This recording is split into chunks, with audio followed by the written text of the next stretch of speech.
Hey, how's it going, everyone? GC Performance here, back with another video, and today I'm going to tell you guys a little story about how we got a specialized tarmac stolen from us off our floor, but then we did some own investigation and we were able to retrieve it back throughout the entire process. I did a video recently where I talked about a local person walk into our store and we got away with a guy stealing a bicycle off our floor, basically using this chargeback method that he pretty much had stolen identity, and a lot of you guys liked it and enjoyed it.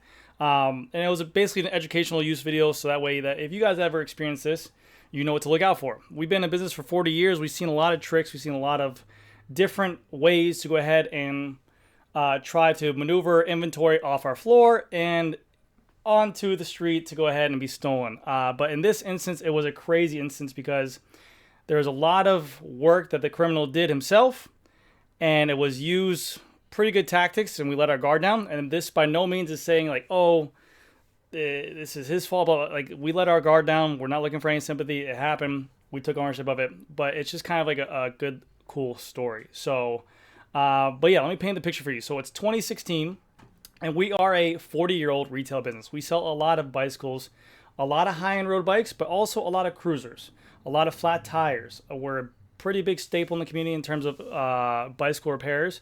So at any given time, we'll have either a line of people at this desk right here waiting for service because we don't have as much people that day, for flat tires, for maintenance, just for looking at bikes, whatever it was, especially back in 2016 when the internet wasn't as dominant as it was.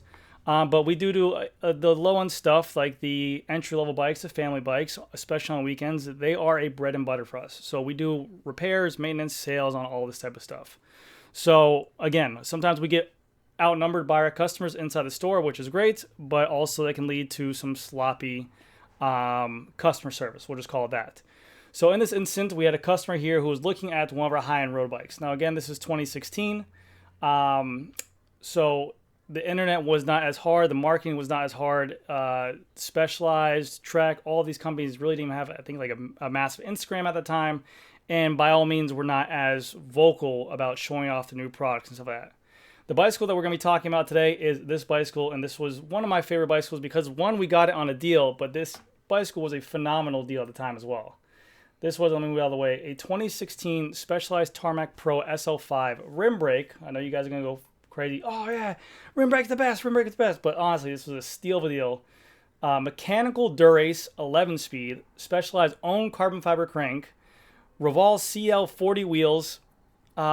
This bicycle is $5,500 USD. A really good bicycle and a really good price point for the money. When we brought it in here, we had a lot of people looking at it, and the Tarmac still sold really well in South Florida. So, like I mentioned, this customer, or this thief, was pretty thorough with it. So the way he worked it out was when he walked into our store. If you guys don't know what the front of my storefront looks like this. This is the front of our building. We have a stoop, a little step with bikes out here. This is, again, I don't know when this picture was taken, 7 years ago. We have parallel parking in the front. We also have some parking here and another parking spot. It's not our parking, but it's someone else's. So we got a good amount of parking here on the parallel fronts right here. So this guy walked in and he started the process like he always would. I think he kind of scoped out the place. He walked up and down the aisle, looking at the road bikes, looking at what we had for options. And then he started to get into it, saying, hey, I'm looking for an entry-level road bike, or I'm looking for a road bike to get into the sport. My buddies told me to come here to look for it. He eyed out this bike.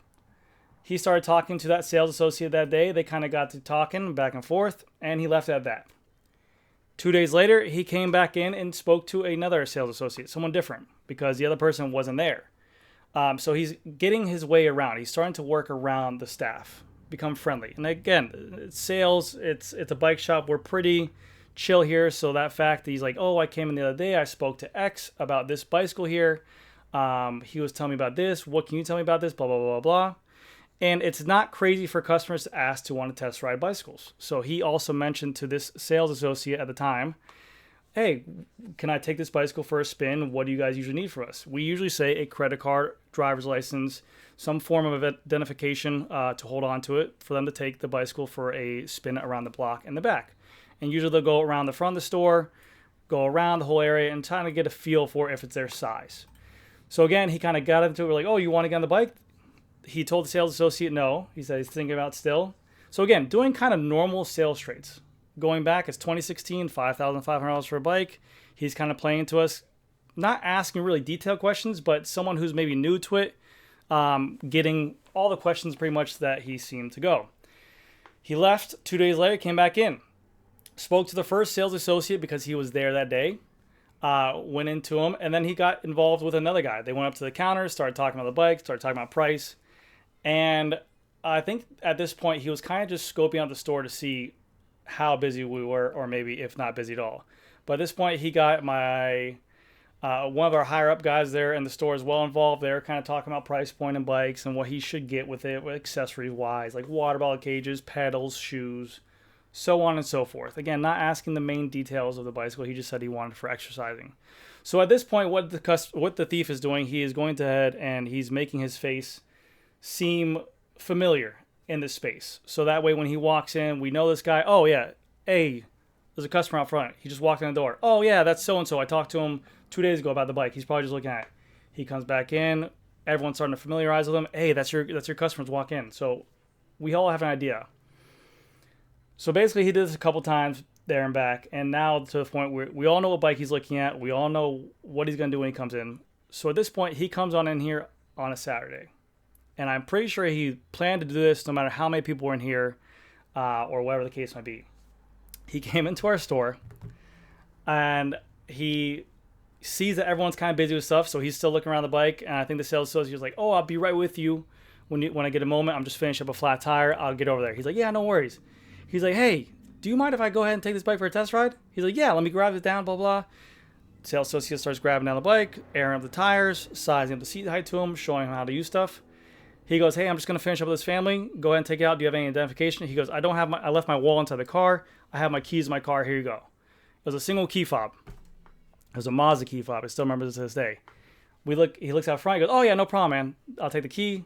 At this point, you're thinking you're exchanging collateral for $16,000. I'm sorry, for a bicycle to a $20,000, $30,000 car at the point. So you're like, oh, and this has been done before, but usually you can see the car out front. You can kind of see like a Mazda parked out front here. So the sales associate probably just assumed that the bicycle or the car was over here. So at this point, the sales associate walks the guy out to the bike, while out front here or out the back, go for a test ride, and time starts going by. They're helping out the customer still. We're all kind of doing our things. It's really busy that day. And then we're like, hey, where's that guy at? And then we start asking questions. Did you get his identification? To the sales associate? He goes, no, I just got his car keys. We're like, oh, okay, cool. At this point, I think it's been 10 minutes. Then 20 minutes goes by. Hey, did you sure that the guy said he's coming back? Where did he say he's going? He said he's just going around the block. I go, where's his car at? We look out front. We don't see a car. We walk out to the side to go take a look, to check this parking lot. No Mazda. We get on the e-bikes. We start riding around the block. Nowhere to be found. So at this point, at like 3 o'clock in the afternoon, the bicycle was pretty much stolen. It's been about 30 minutes now. We haven't seen him come back. We already just assumed the worst, and we called the police.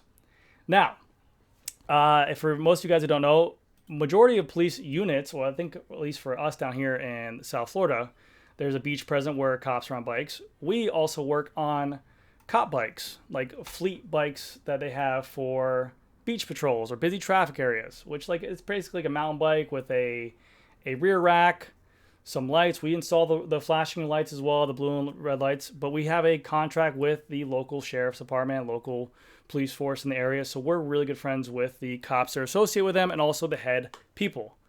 So we obviously hit them up and let them know about the bicycle. But in this case, to be honest with you, bicycles go missing a lot, and the cops don't have enough time, or they can take down the serial number, the description of the bike, but they're not going to go for an ongoing investigation of where this is, unless they have a lead for it. But they're not going to send police force out there, hey, we need to go search these bikes stat. It's kind of just like, hey, we'll take down the serial number. We'll be on the lookout for it if we have anyone call it in. But luckily, we did have the kind of friendship with the police at this time. And we have a big contract with them. So at this point, the person who got the bicycle stolen was a younger kid at the time, about the same age as mine when I think it happened. I think he was like 21. He was really distraught about it. We didn't really take it out on that much. It was a $5,000 bicycle. Obviously, it was a learning moment. We all let our guard down. We all got comfortable. And this is one of those things that you don't forget about forever. And this is why you're going to go into a store one day and they're going to say credit card and license. But come on, you know me. There's policies in place for a reason. And these are the stepping stones that get you into that point where it's always going to be policies in place. So he was really, really hurt by it. So he started to take it upon himself after we talked to him. I don't think we weren't working out or worried about payment on there. Obviously, you know, he understood what he did. So he went home. He felt really horrible about it. A great employee, great guy. The guy knows exactly who he is. He started looking on Facebook marketplaces, used places, eBay and stuff like that. I think it was like not the first day, but the second day he finds this bike and he gets a hit on it.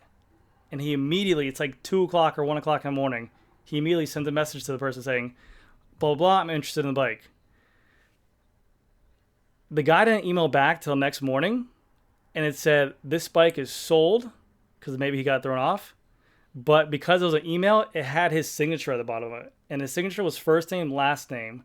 And then this sales associate was able to look up on their first name, last name on Facebook and found what the guy looked like. So because of that, and because of the fact that we had our relationship with the cops, we were able to call up the guy who's in charge of their bikes or whoever that led the investigation for that. Through due process of the law, we basically said, hey, we have a hunch that this is the guy who stole our bike. We had video evidence of it. This is his name, and this is even on his Facebook. I think he even had an address for his house as well. So they were able to look up this guy, go to the gentleman's house, knock on the door, and they found the bicycle. They retrieved the stolen bicycle from the guy. I believe he got his charges for it as well. I think it was, I don't know, it was either a felony or a misdemeanor. I think it was a felony, but I think he settled for a misdemeanor if he pled guilty to it. But the cops brought back the bicycle, wheeled it into our store on the black and white tile. I still remember it to this day. Unscathed, nothing wrong with it. And yeah, after that, the criminal was charged. The cops were stoked. The sales associate was stoked. And full circle, the sales associate who got the bicycle stolen from, later on down the way, I think like 3 months, 4 months went by, he was the one to sell that bicycle. And we always had the story with it. And the customer knows as well about that story as well. And it was perfect. So yeah, that was a story about how a TARMAC Pro was stolen from our store. And we were able to go ahead and retrieve it. So pretty wild story. Let me know what you guys think. Have you guys had any other crazy stories happen to you? I've never seen it ever happen like that. Usually with these bicycles, once they're stolen, they're gone. They're very hard to trace. They're really hard to track. They usually break them down for pieces or sell them locally somewhere else, or you find them in pawn shops. Some guy will take this bike for $5,000, sell it into a pawn shop for $1,000 and just make his money. So it's a pretty crazy story, but let me know if you guys have any experience stories for this. I have a bunch of new content coming up very soon. It's been crazy busy at the store, so keep in mind. And I'll see you guys in the next video. Bye.